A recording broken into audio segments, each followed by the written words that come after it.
बिस्मिल्लाहिर्रहमानिर्रहीम सल्लल्लाहु अलैहि वसल्लम। प्यारे बच्चों, 9th क्लास का सेकंड लास्ट चैप्टर यानी 16 चैप्टर आज हम इसको करने की कोशिश करेंगे। इसकी रिव्यू एक्सरसाइज है। इसकी कौन सी एक्सरसाइज है? रिव्यू एक्सरसाइज है और क्वेश्चन भी इसका एक ही है, यानी theorems related with area. Theorem related with area, ये चैप्टर का नाम है। और जो स्मार्ट सिलेबस के अंदर आपकी एक्सरसाइज है वो रिव्यू एक्सरसाइज, और इसका क्वेश्चन नंबर 2 और 3 शामिल है। 2 और 3 के अंदर डेफिनेशंस हैं और 2 में क्वेश्चंस हैं, उनको सॉल्व करना है।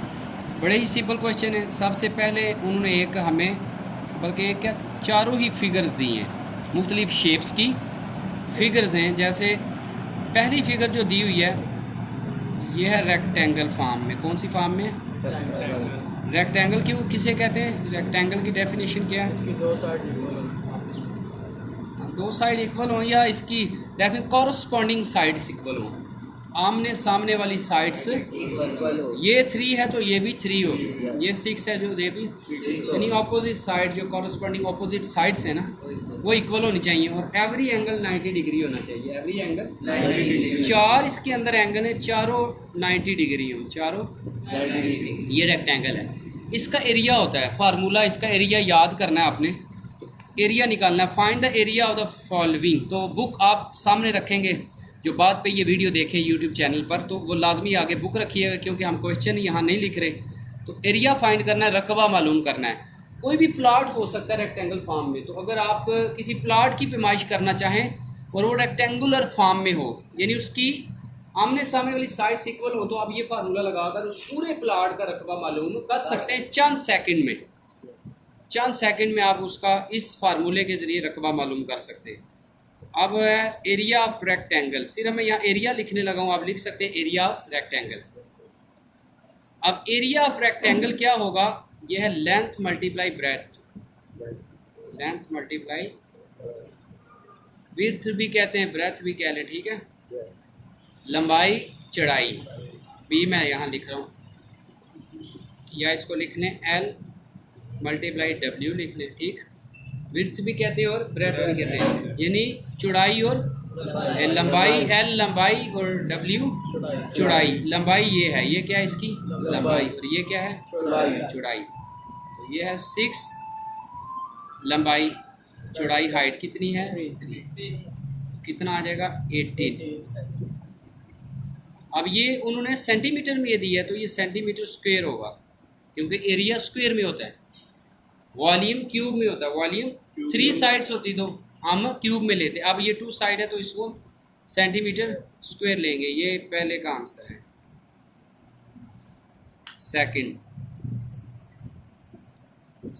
बच्चों देखें कौन सी है फिगर, ये देखें, वेरी गुड। ये कौन सी है? स्क्वायर की डेफिनेशन क्या है? जिसमें ऑल साइड्स इक्वल हों, जिसमें ऑल साइड। ये 4 सेंटीमीटर है, ये भी 4, ये भी 4 और ये भी 4, और इसमें भी एवरी एंगल 90 डिग्री होता है, सारे चारों 90 होते हैं। इसका भी एरिया ऑफ स्क्वायर क्या लिखेंगे? एरिया ऑफ स्क्वायर लिखेंगे। इसका फार्मूला था side multiply side, side multiply, क्योंकि इसमें लेंथ और ब्रेथ एक ही होता है, इसलिए साइड साइड लिख दी है। लेंथ मल्टीप्लाई लेंथ लिख ले, तो साइड है 4 मल्टीप्लाई 4, कितना आंसर आ जाएगा 16 सेंटीमीटर। बच्चों देखें आप, ये चंद मैथ के ऐसे चैप्टर्स हैं जो आप हर बच्चा इजीली कर सकता है। ये आप बिल्कुल मिस ना कीजिएगा। आपके लिए इन चैप्टर के ज़रिए नंबर लेना बहुत आसान है। ये आप इजीली कर सकते हैं, बगैर प्रैक्टिस के आप ये चैप्टर्स कर सकते हैं। आगे क्वेश्चन नंबर 3। अब ये फिगर देखें,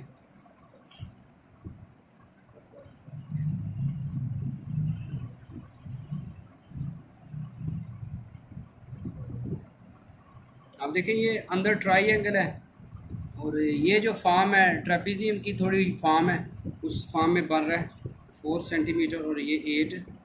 आप उसको ट्रेपेजियम वगैरह को रहने दें, बस आप सिंपल इसका तरीका फार्मूला याद कर लें, क्योंकि इसका तफसीलन लेक्चर जब नेक्स्ट क्लास आएगी तो उसमें उनको थ्योरम भी करवाने होते हैं। तो अभी फ़िलहाल आपका इतना सिलेबस नहीं है, आप जस्ट इसका फार्मूला याद कर लें। इसको आपने कैसे फाइंड करना है? एरिया, इसका लिखना है आपने बेस। बेस ये वाली, यानी ये 8 है ना, साथ इसका लिख लें एल्टीट्यूड। क्या लिखेंगे, या हाइट, एल्टीट्यूड या हाइट लिख सकते हैं। तो ये बेस लिख लें 8 और एल्टीट्यूड ये हाइट है, ये क्या है हाइट 4।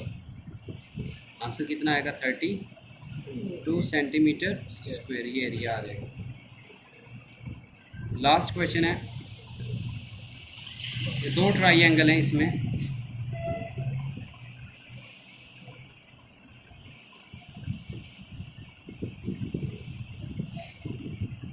ये 2 ट्राइंगल, ये कितना एल्टीट्यूड कितना है 10 सेंटीमीटर और बेस कितनी है 16 सेंटीमीटर। तो ये फार्मूला ट्राइंगल का होता है हाफ बेस मल्टीप्लाई एल्टीट्यूड।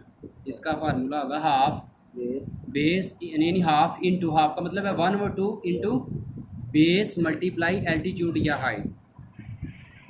ये 4 पार्ट है, क्या होगा ये हाफ बेस एल्टीट्यूड या हाइट,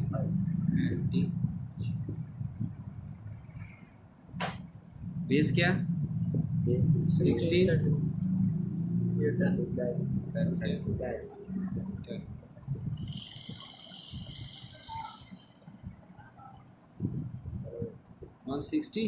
160 को 2 से डिवाइड करें कितना आ जाएगा 80 सेंटीमीटर स्क्वायर, यानी 16 को 10 से दिया तो 160 को 2 से डिवाइड करें 18। आगे डेफिनेशन है बच्चों, इसकी डेफिनेशन देख लें, इस पे आप बुक्स पे देख सकते हैं, यहाँ पे आप देखें। सेकंड इसका थर्ड क्वेश्चन है define the following area of figure.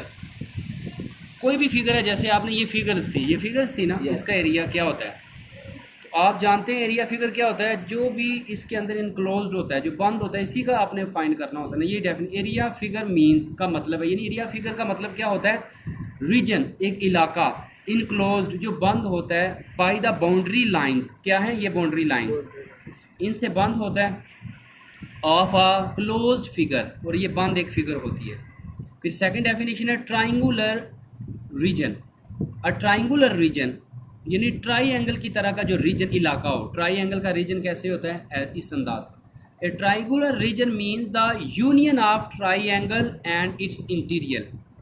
जैसे यूनियन, ये 2 ट्राइंगल इनका यूनियन करवाएं तो ये बन जाएगा इसका इंटीरियर अंदर वाला हिस्सा, इसको कहते हैं ट्राइंगुलर रीजन। फिर आगे डेफिनेशन है rectangular reason by area of triangle, ये ट्राइंगल का जो एरिया है उसका मतलब मीन्स क्या होता है, area of its triangular region. Last है एल्टीट्यूड और हाइट ऑफ ए ट्राइंगल। ये कहते हैं एल्टीट्यूड और height of a triangle means perpendicular distance. देखें ये परपेंडिकुलर डिस्टेंस है ना, सीधा जिसमें 90 का एंगल बने। परपेंडिकुलर डिस्टेंस टू बेस, किसके साथ, to the base from its opposite vertex, opposite vertex, ये ऑपोजिट इसके वर्टेक्स है। तो बच्चों ये 4 डेफिनेशन है, ये भी कीजिएगा, और 4 मैंने पार्ट किए हैं। तो उम्मीद करता हूँ आज के लेक्चर की आपको समझ आ चुकी होगी। अस्सलाम वालेकुम रहमतुल्लाहि व बरकातुहू।